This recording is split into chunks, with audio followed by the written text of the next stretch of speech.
नमस्कार मित्रों, मैं Rajiv Mishra social research foundation में आपका बहुत बहुत स्वागत करता हूं और आपको बताना चाहता हूं सोशल रिसर्च फाउंडेशन उच्च शिक्षा में शोध प्रशिक्षण के लिए लगातार तत्पर रहता है और इस क्रम में हम 6 अंतर्राष्ट्रीय रिसर्च जर्नल्स का प्रकाशन लगातार कर रहे हैं। मित्रों, जर्नल्स की जो गुणवत्ता है उसका प्रमुख कारण है हमारा रिव्यू प्रोसेस। हम अपने पेपर को डबल ब्लाइंड पीयर रिव्यू पद्धति के आधार पर रिव्यू कराते हैं, तमाम एक्सपर्ट्स के पास भेजते हैं और उनके द्वारा अनुशंसित होने पे ही वो पेपर आगे प्रकाशित होता है। इसी कड़ी में सोशल रिसर्च फाउंडेशन ने एक नई शुरुआत करी है, वो है ओपन वाइवा। इस क्रम में हम जूम मीटिंग के तहत एक्सपर्ट और लेखक को आमने सामने रखकर एक साक्षात्कार कराते हैं, जिसमें दोनों एक दूसरे से अनभिज्ञ होते हैं, खाली उनके पेपर एक दूसरे के पास होते हैं और वे अपने पेपर पर एक डिस्कशन करते हैं एक्सपर्ट से और एक्सपर्ट उस पेपर पर साक्षात्कार पद्धति से डिस्कशन करने के बाद पूरी तरह जब संतुष्ट हो जाता है तब वह पेपर हम अपने जर्नल में प्रकाशन के लिए भेजते हैं। तो आइए हम अपनी तरह का पहला अभिनव प्रयोग करते हैं रिव्यू प्रोसेस के लिए ओपन वाइवा के रूप में।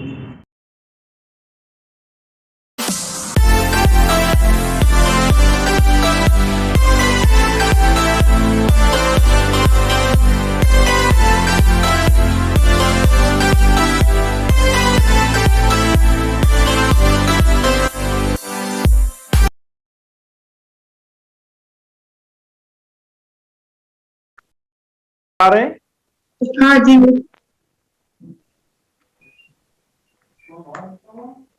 तो जी नमस्कार। तो मैं आपका पेपर शेयर करता हूं और आप अपने पेपर को पढ़ के हमारे रिव्यूअर्स को बताइए और उसके बाद जैसा भी सुझाव आता है वैसा हम लोग आपस में डिस्कस करेंगे। जब तक ये दूसरे रिव्यूअर मैम हमसे जो जुड़ रहे हैं वो जुड़ जाएंगे बीच में, लेकिन फर्स्ट रिव्यूअर मैम आ गए हैं तो मैं सोचता हूं कि समय का सदुपयोग करा जाए और इस पेपर को शेयर करा जाए आपका। ठीक है मैम, कोई दिक्कत नहीं सर जी। तो अब बताइए कौन सा पेपर? मैं आपका पेपर शेयर करता हूँ। जी। नमस्कार मित्रों, मैं Rajiv Mishra social research foundation में आप सभी का स्वागत करता हूँ और समाज शास्त्र के 3 पेपर हैं जो एक ही ऑथर के हैं आज हमारे पास। मैं उन पेपर्स को आपके समक्ष शेयर कर रहा हूं और जो हमारे सेकेंड विंडो में है हमारी फर्स्ट रिव्यूअर मैम, मैं उनके समक्ष ये पेपर शेयर करता हूं ताकि वो आपके पेपर को देख के बता सकें, आपको सुझाव दे सके कि इस पेपर में क्या कमी है, क्या बेसी है, या ये पेपर पूर्णतः अप्रूव है। कोई जरूरी नहीं कि उसमें कोई कमी ही निकले, लेकिन पेपर रिव्यू समीक्षित जर्नल है, इसलिए जो है वो रिव्यू के लिए एक बार जाना जरूरी होता है। तो मैं ये पेपर आपके समक्ष जो है प्रस्तुत करता हूँ। ठीक है? ठीक है, ओके सर जी।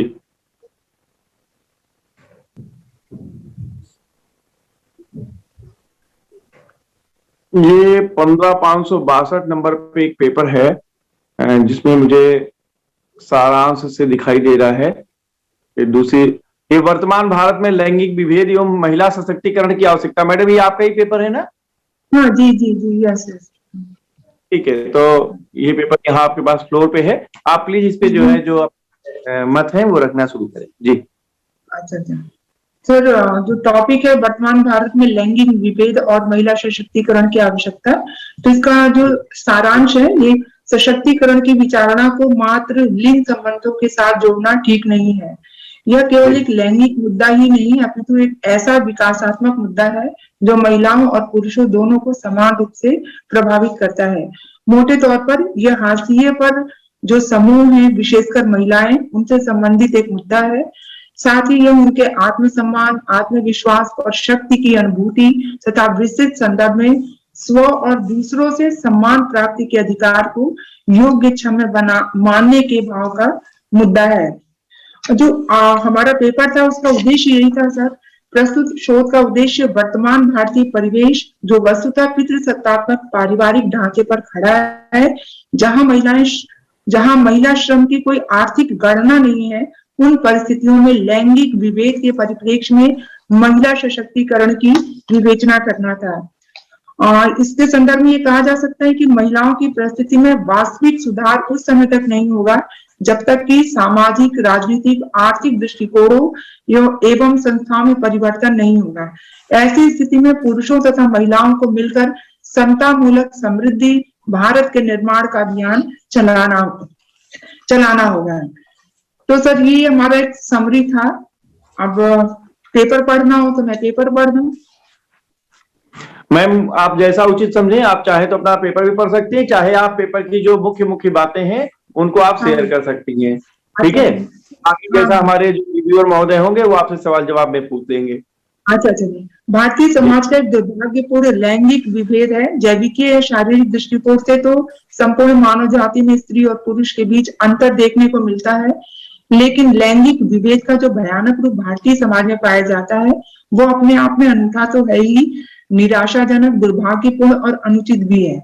भारत में लैंगिक विषमता की प्रकृति को ऐतिहासिक परिप्रेक्ष्य में समझने का प्रयास करें तो यह बात बिल्कुल स्पष्ट नजर आती है कि पुरुष वर्चस्व की राजनीति विवाह और परिवार और उत्तराधिकार जैसी मूलभूत संस्थाओं से आरंभ होती है, फिर धर्म, परंपराओं, नैतिकता व कानूनों की आड़ लेकर इस राजनीति का संपूर्ण व्यवस्था में विस्तार किया जाता है। इस व्यवस्था की शिकार महिलाओं को पहले घर की चार दीवारी में दबाया जाता है और फिर उसे आर्थिक, राजनीतिक व कानूनी अधिकारों से वंचित करके उसे कमजोर किया जाता है। इस तरह पुरुष वर्चस्व के साये में एक ऐसा पितृसत्तात्मक, पारिवारिक, सामाजिक ढांचा खड़ा हो जाता है जहां स्त्री का जीवन, श्रम, शरीर और उसकी कोख पर पुरुष का अधिकार हो जाता है और स्त्री उसकी व्यक्तिगत संपत्ति बनकर रह जाती है। मौलिक रूप में स्त्री परिवार को ही अपना कर्म क्षेत्र मानकर अपनी समस्त रचनात्मक शक्तियों से उसे सजाती संवारती है। हर छोटे बड़े सदस्य की जरूरतों को पूरा करना अपना कर्तव्य समझती है। स्त्री की सारी दुनिया परिवार में ही आकर सिमट जाती है, किंतु जब परिवार का यही सुरक्षा कवच उसके जीवन का केंद्र बिंदु उसके लिए सबसे असुरक्षित और दुखदायी हो जाता है तो स्त्री के पास मन महसूस कर जीवित रहने के अलावा और कोई विकल्प नहीं बचता।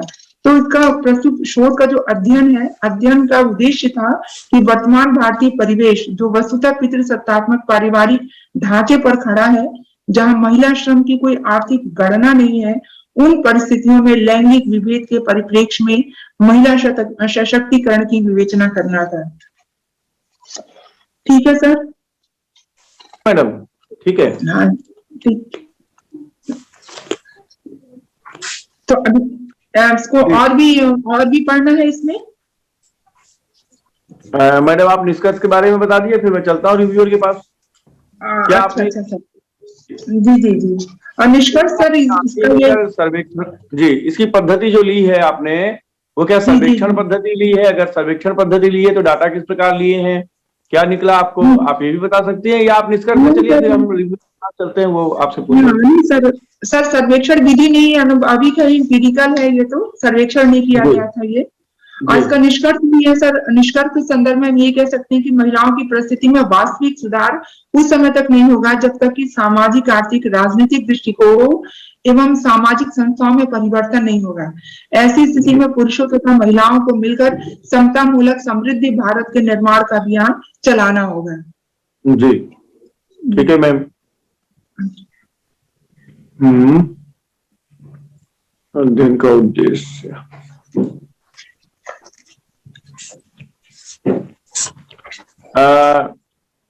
हमारे साथ सेकेंड रिव्यूअर मैम भी जुड़ चुकी हैं और उन्होंने भी आपका पूरा पेपर सुना है।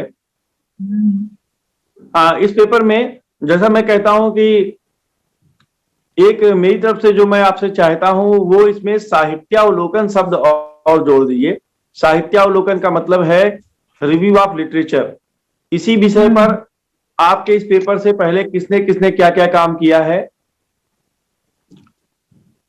जी साहित्यावलोकन से कम 2 से 4 आथर ऐसे होने चाहिए ताकि ये मालूम पड़े कि इन्होंने यहाँ तक की स्टडी की है और आपकी जो स्टडी है वो उससे आगे की है। सर अच्छा सर, तो रेफरेंस में जो हमने डाला है ना, जैसे रविन्द्रनाथ मुखर्जी की किताब थी, जो रेफरेंस डाला है वो संदर्भ है। उसी संदर्भ को आप यहाँ पे एलोबरेट भी कर सकती हैं कि वो दिया तो है कि इन्होंने ये किताब कहा, बस उसी स्टडी को थोड़ा सा आप डिफाइन कर दीजिए कि उन्होंने अपनी किताब में क्या कहा है, जिसके आगे मैंने कहा है। क्योंकि जो आपका जो रिसर्च है, कोई भी रिसर्च होगा, कोई भी केस स्टडी होगी, वो आगे तभी जाएगी जब पीछे वाले ने जो कहा है हमने वो ना कहा हो और हमने उसे कुछ नया कहने की कोशिश की हो।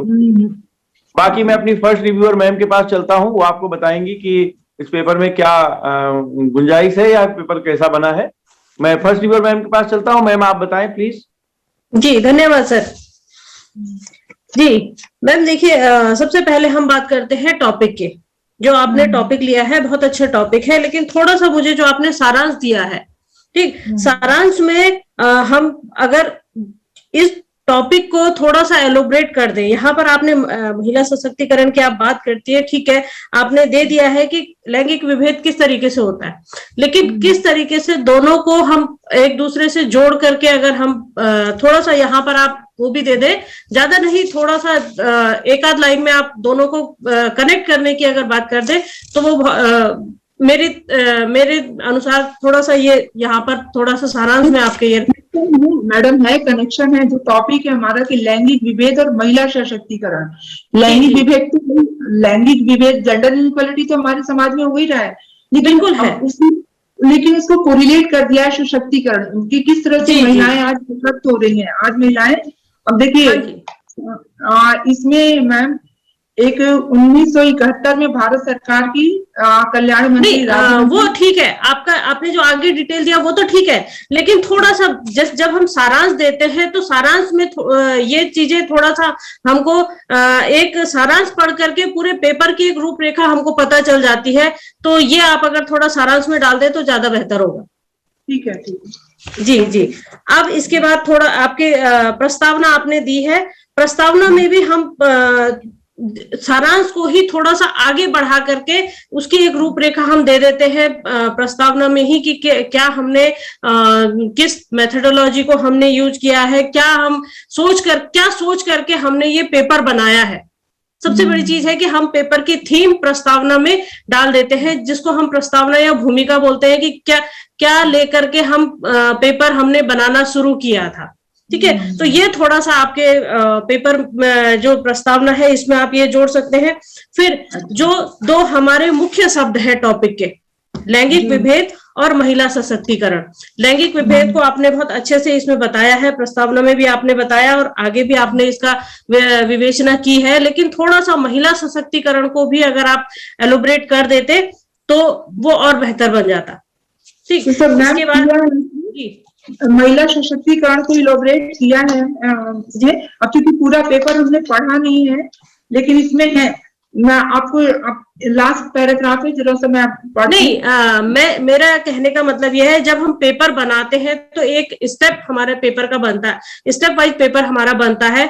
तो जो हमारे दो मुख्य शब्द होते हैं टॉपिक से, जिन दो शब्दों को हम पूरे के पूरे टॉपिक में बताना चाह रहे हैं, उनके बारे में हम एक इंट्रोडक्शन शुरू में देते हैं, है ना। शुरू में जहां आपने प्रस्तावना में दिया है, प्रस्तावना में आपने लैंगिक विभेद को बताया कि किस तरीके से हमारे यहाँ लैंगिक विभेद हो रहा है, किस तरीके से हमारे समाज में जेंडर इनइक्वालिटी आई, लेकिन वास्तव में जेंडर इनइक्वालिटी क्या है ये आपने यहाँ पर बता दिया। ठीक इसी तरीके से थोड़ा सा महिला सशक्तिकरण को भी आप बता देते कि कहाँ से हमें जरूरत पड़ी, क्यों हमें वास्तव में जरूरत पड़ रही है कि महिला सशक्तिकरण की आवश्यकता पड़ रही है समाज में। तो ये थोड़ा सा अगर आप यहाँ पर दे देते तो बहुत अच्छा वो होगा।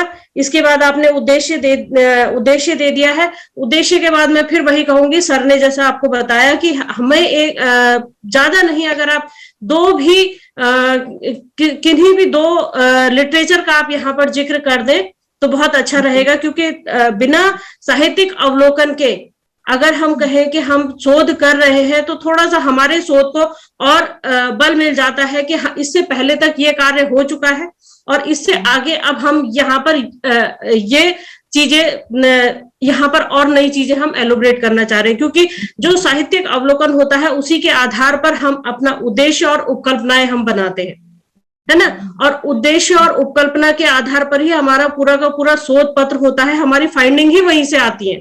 हाँ, तो ये स्टैटिस्टिकल था ना, ये स्टैटिस्टिकल तो था नहीं, ये कोई डेटा वगैरह तो लिया नहीं, वो ठीक है, स्टैटिकल नहीं है, लेकिन फिर भी इस तरीके के और भी कई सारे पेपर हुए हैं। दोनों ही मुद्दे ऐसे हैं कि जिन पर कि वर्तमान में तो बहुत सारा काम चल रहा है, सरकारी भी और गैर सरकारी तौर पे भी बहुत सारे काम हो रहे हैं जिनका आपने आगे जिक्र किया है।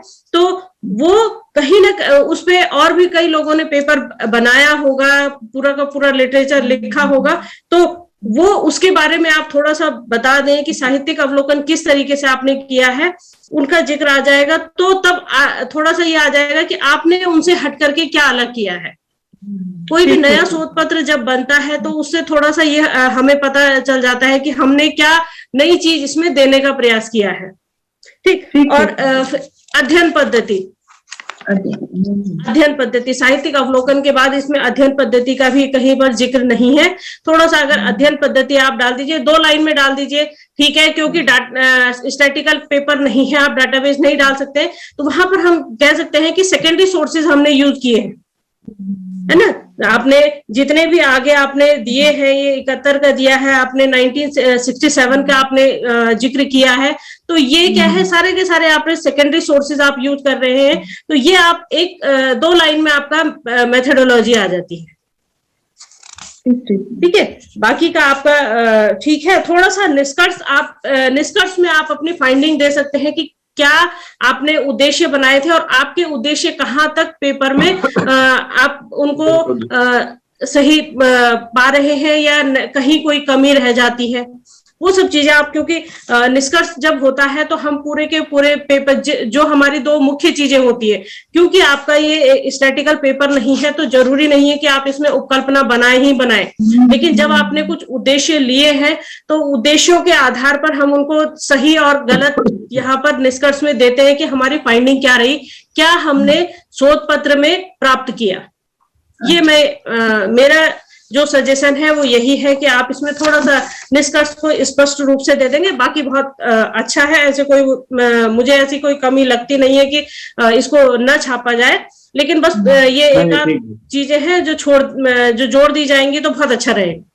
बहुत बढ़िया पेपर हो जाएगा। बहुत बढ़िया मैम, मैं बहुत धन्यवाद देता हूं आपको। और आथर मैम आपने समझ लिया होगा तो इस पेपर को थोड़ा सा इस तरीके से भी ठीक कर लीजिएगा। मैं समझता हूँ आथर मैम भी सहमत है मेरी बात से, आपकी बात से। तो चलिए मैं चलता हूं, जो हमारी सेकेंड रिव्यूअर मैम है आपके पास चलता हूं कि इस पेपर के बारे में आपका क्या कहना है, क्या सुझाव है मैम। धन्यवाद।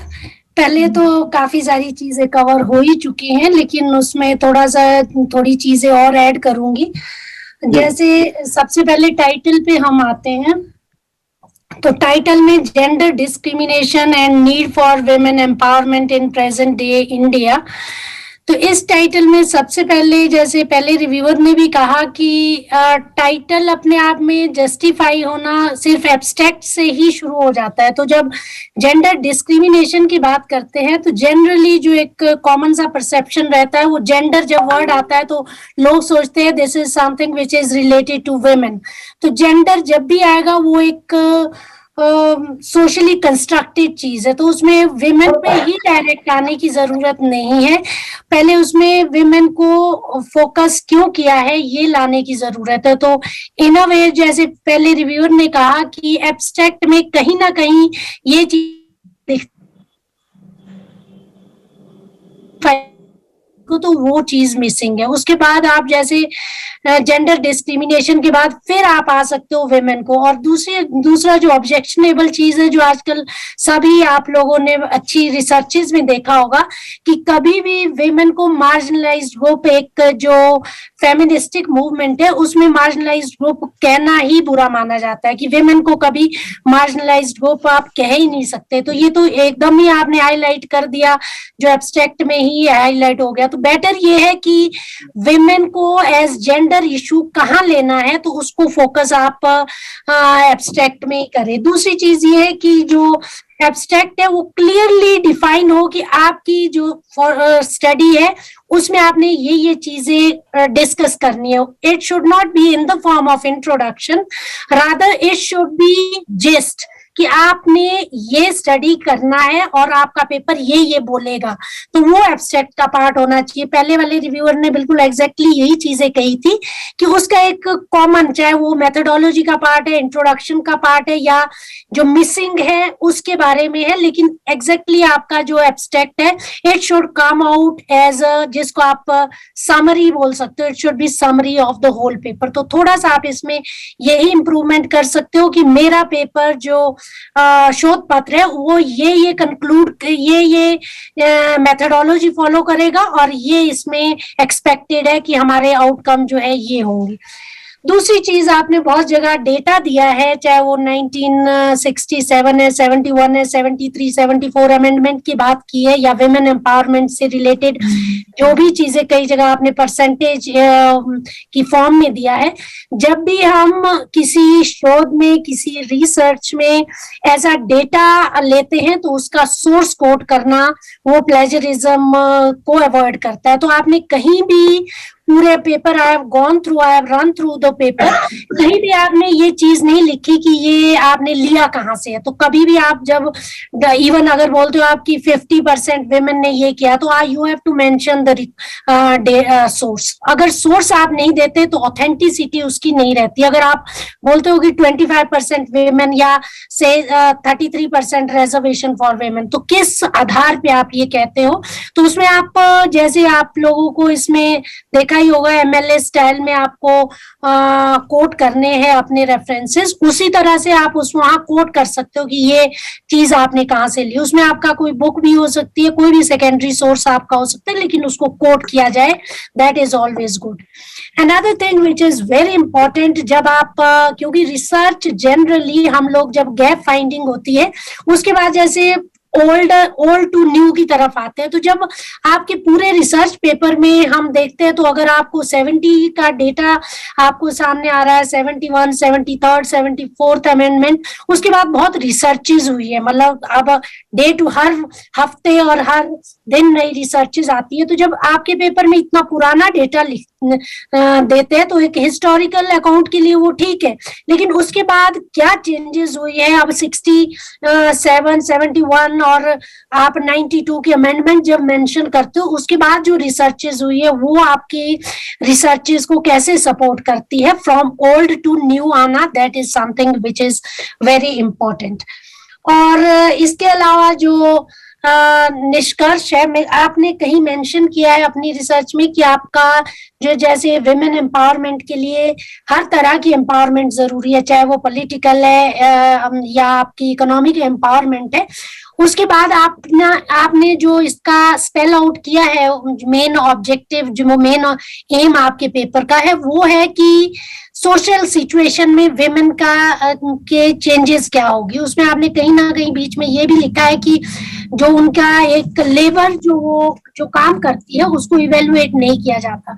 तो आपने जब आप ऐसी चीजें कोट करते हो, बहुत सारी रिसर्चेज है, हजारों में ऐसी रिसर्चेज है जो इस पे हुई है, तो आप रिसर्च में एक ब्रैकेट में डाल के आप अगर 10 रिसर्चेज आपने पढ़ी है तो जरूरी नहीं है कि पूरा कोट आप वो रिसर्च करो।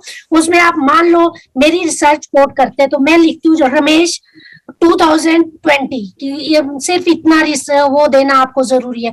उसमें आप क्लबिंग कर सकते हो, बहुत सारी रिसर्चेस को क्लबिंग कर सकते हो। तो पॉइंट ये है कि जो भी चीज आप बोलते हो एज अ रिसर्चर, कंक्लूजन आपकी अलग चीज है, लेकिन जब आप कहते हो कोई चीज तब तक उसको सपोर्ट करो जब तक आप अपने कंक्लूजन में, फाइंडिंग में नहीं पहुंचते, क्योंकि आप you have no authority to say something on that particular issue. जब आप कोट करोगे रिसर्चेस तो आपकी वो ऑथेंटिसिटी होती है। तो जब भी आप कोई चीज कहोगे, मान लो आप कहते हैं कि विमेन का जो काम है उसको इवेलुएट नहीं किया जाता, तो इनकी रिसर्चेस देख लो। आजकल तो इतने सारे ऑनलाइन भी आपको सोर्सेस मिल जाएंगे कि किन स्टडीज में ये कोट किया गया है, तो उसको ब्रैकेट कर लो, पूरे क्लब कर दो और उसको कोट कर दो। वो एक रिसर्च का जो एसेंशियल फीचर है वो माना जाता है। तो आपका जो फ्रैंकली स्पीकिंग जो आप आपका पेपर है वो एक ऐसे टाइप, जैसे आप +2 के बच्चे को बोले कि इस पे ऐसे लिखो, आपके पेपर और उनके ऐसे लिखने में I don't find there is any difference. तो रिसर्च पेपर की कुछ एसेंशियल चीजें होती है, उनको आपको इग्नोर नहीं करना। अदर देन रेफरेंसिंग, बीच में भी आपका उसको कोट जिसको हम कहते हैं वो आना जरूरी है। तो